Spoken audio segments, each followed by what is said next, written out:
week began, and the debate over the photos. Now, one thing we hear a lot about the photos is that the release of the photos might inflame, that's the word we hear most, might inflame his followers, might inflame young men in that part of the world to sign up and be suicide bombers or whatever. Why is that the only possible effect of the photos? And for that matter, wouldn't the killing of Bin Laden be pretty inflammatory to those people? It seems to me another way to look at this is you want to make sure that one of the lessons or one of the messages this sends is that if you come after the United States, no matter how long it takes, we will not stop looking for you. We will use everything we have, including things we have you don't even know we have, like that helicopter. We will get you. And so there again, I wouldn't be pulling punches here. I don't think it's spiking the football to say, look at what we are doing. If you don't want to end up this way, don't sign up. Don't join this cause. Why does it have to be a negative, Joe Reinagel, when it seems to me this is a country warning its enemies? Do you honestly believe that we can inflame those people any more than they're yeah, already really inflamed now? I don't think so. Honestly, I mean, that is the most asinine thing I've ever heard in my life. They don't like us. They're never going to like us. They don't like the way we live. It's not going to inflame them any more than they already are if they saw a picture of a dead Osama bin Laden. I mean, it's just not. And I think that's a ridiculous argument to make. Are we taking this moment, Dr. Ali, and sending the right message to a young man in Yemen or Pakistan or wherever who thinks Bin Laden, who thought Bin Laden was his leader, was a hero, whatever? Is the right message coming from the United States on this? Or is our restraint and our political correctness, maybe, are we squandering this moment? I don't think so. I think President Obama has taken the right steps, and it's a very controlled release of information. Although, as Joe has said, that you know, the story has been changed quite a few times. They got to get their act together and make sure that they send the right and the consistent message. But the message here that all of the people have to hear, that America will not falter. We will prevail, and we will go after people no matter how long it takes. I think that's the message that is being sent, and that's the message that people have to hear. And as long as we do that, I think we are going to be fine. I think of Israel. I've always admired the fact that whether they were going after the Nazis who were in hiding after World War II, or they've gone after terrorists and terror supporters, you always knew with the Mossad, they would never let up. Right. They were, sooner or later, right. You could get away with it for 19 years, but sooner or later there'd be that sound in the night or whatever, and they were going to get you. And I mean, I don't know if we're having that level of success, but I don't think it would be a bad thing for our enemies to believe that that is the case. Yeah, but I agree with Dr. Ali. You know, we've changed administrations from Bush to Obama, Republicans and Democrats, but, you know, over the course of time, you know, right does make might. We won on this. And, you know, not only did we get the bad guys, but we've kept our country safe. I think, again, the absolutely amazing thing in 10 years, we have not allowed another September 11th. And that is to the credit of those in charge, both during the Bush administration and now the Obama administration. We got that right. The big stuff we got done real right. You know, maybe on some of these other issues, we could have done them better, but we've kept America safe, and I think we've really kept our liberties intact. 10:30 on KTSA with our gang of four. Now, do any of you believe that that President Obama was able to give that order on Sunday night, which again was the right call and a gutsy call? But do any of you believe that he was able to give that order in large part because of the success of things he and his fellow partisans were decrying just a couple of years ago, whether it's enhanced interrogation, whether it's the detainees at Guantanamo Bay, whether it's extraditions to other countries, you know, maybe even the presence of our military in Afghanistan. In other words, was he able to do this because he stood on the shoulders of policies that he actually has criticized? There's no question in my mind. I mean, Leon Panetta said as much in an interview that I saw, that waterboarding was actually involved. He admitted this. You know, I know President Obama, and it wasn't just him, everybody crucified the Bush administration for their interrogation, for Gitmo, for all of it, and actually ran against that, if you'll remember. Obama did back when he was running for president. And now that same information that he decried, he used to make the right decision in my mind, but he would not have been able to make that decision without those policies that President Bush put in place.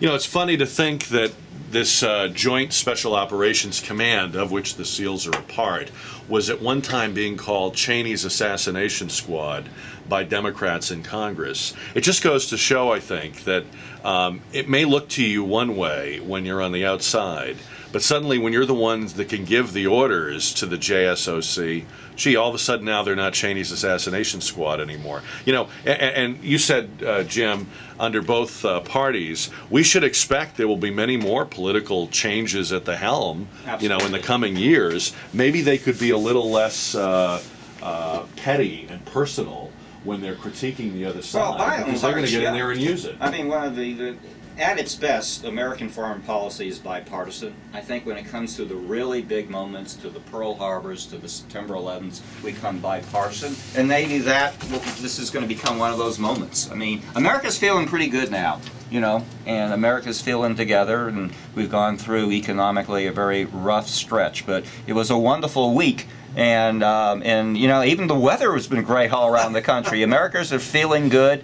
So hopefully that is coming together. The Red Sox just lost 2 games, but other than that, so and part of it seriously that we, you know, Obama was elected on this we've heard it before, that we can work together, and I think that he has a mandate to do that, you know, and when both has he done that, though? But well, I'm just saying both. I mean, both Democrats and Republicans, liberal and conservatives, you know, have to listen to the American people and concentrate more on working together. I'm still waiting for that, Jim. Well, so let me know when and that I happens. am too. And I am too. And I think that's give and take in our system, but we can't. Why should it take those crisis moments to force that? We you know, domestic issues should be that type of urgency too. Well, that's the problem. You talked about a great week. It's like going on vacation, and then you've got to go back to work and face reality. Well, guess what? Gas prices are through the roof. The unemployment numbers, I guess, were bad again, worse than expected. The economy's in the toilet, and now we've got to deal with that. It's great that Bin Laden is dead. I'm happy about that. But you know what? We've got a mess here in this country that needs to be fixed, and now President Obama needs to get off of that horse, get off of the I, me, and do something about this country. I couldn't agree with you more from your lips. All right, let me bring up another aspect of this I find kind of interesting. I haven't heard anybody else say this. Again, it's to President Obama's credit, but I hope that this isn't an exception. I hope this will become more of a rule. I was fascinated by the fact that he did not go to the UN. He did not get a resolution. He did not feel the need to involve the armed forces of 139 other countries. He did not consult NATO. He did not even tell Pakistan. By the way, this house is less than 1,000 yards from the west point of Pakistan. I have heard for years, we've got to work with the other countries. We've got to cooperate. We can't be cowboys. We can't be unilateral. But this operation, I don't think would have worked if we had done all those other PC things. We've learned before that Bin Laden gets the word, he gives us the slip, we blow the house up, and there's nobody there. I mean, how many times has that happened? So, good for him for not doing what we've been doing way too much of in recent years. This operation was a unilateral American operation. Sometimes that's the only way you can do it, right, Jim? Is it hard to admit that? Is it hard for an East Coast liberal? Who's always wrong? Jim's grimacing at No, me. I'll tell you what, Jack, it is not hard to admit that. So is that cowboy diplomacy, Jim? No, No, it's not cowboy diplomacy. Okay, good. You know, that it's a changing We're making field. progress. Yeah, we're making progress. You know? Well, I'm not sure if Pakistan was not informed. If you hear the other side, they are saying that yes, they were informed and they have given some security outside the building. And it's hard to imagine that in the center of the West Point that the U.S. military or any people can come and go, a helicopter flying up and down and crashing, and they have no idea what is going on. So I think at some point they had the support of the Pakistani military. You're turning your mic. I'm sorry, Dr. Ali, you're turning your mic on and off with your sleeve there. If you can just I'm sorry. Yeah. Just maybe scoot just a little bit away from that button. Because I want to hear you. I don't want you to turn your mic up. So I may turn Jim's mic up. I'm the only guy that's being censored today.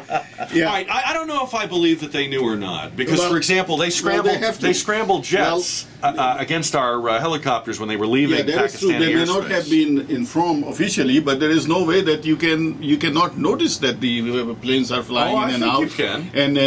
and they are crashing, and you just say, oh, it's nothing as business as usual. I don't know. I disagree. I think they found out as it was going on, and that's why they scrambled the jets. Well, you say, it's only West Point of Pakistan is only 1,000 yards away. It doesn't take more than a few minutes to notice what is going on.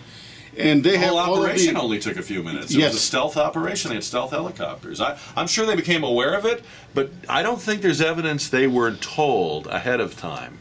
Because too many times when we've told Pakistan ahead of time, or Yemen ahead of time, or these other supposed partners, we get there and the guys have just left. The food is still hot on the plate. The towels are still wet in the shower. I mean, you can't deny that our enemies have bought and paid for a lot of information around the world. Yeah, that is true, but let us not blame all of the things on Pakistan. We have done thousands of these bombings and drone attacks on who knows how many buildings, and every Pakistan was not involved in every one of them. It's just a risk that you have you take, and I think President Obama has taken the right step in going in there with the manpower. He could have easily done the same thing that they have been doing there, just go and drop a bomb. But Let's talk about that. Yeah. What would have been the pros and cons of doing it that way as opposed to the this pros and cons is that you want to make sure that the guy is dead. Right, and if you blow the place up, you may have no evidence. Yeah, you may have no evidence. Right. You will not have his body in any pieces. You also have will not be civilian able to casualties. recognize, so there will be no way that you Right. will be able to tell anybody that yes, the guy was killed. Right. Yeah, but how do we know we have evidence now when the pictures are not released because we have no proof? Well, I'm sure at some point they will be coming, and I think Jack, the best way is that right now, in my humble opinion, is to assemble a team of international journalists. You take 10, 15 people from all of the parties who are involved and share the information with them. If you don't want to, share with the entire common public, this may be one way to go about it. I agree with Share the DNA evidence with them. Share all of the evidence with them, and make sure that they don't release this information to everybody. But at least you get the confidence of the people that the information has been shared. It's just like the jury. You go to a trial, the information is shared with the jury, and they make a decision that based upon that evidence, and the rest of the people can believe that. You're assuming you can trust reporters, though, Dr. Ali. Yes, of course. Who's left that we can trust? Well, when in doubt, I think trust the people. Yes. What harm can come to the American people? What can the American people do to themselves with these pictures? How bad can that be? I mean, how many times have we learned in this country that the cover-up is worse than the crime, or the cover-up is worse than what you're covering Absolutely, up? Jack. And If history's taught us anything, Jim, it's I know you are very.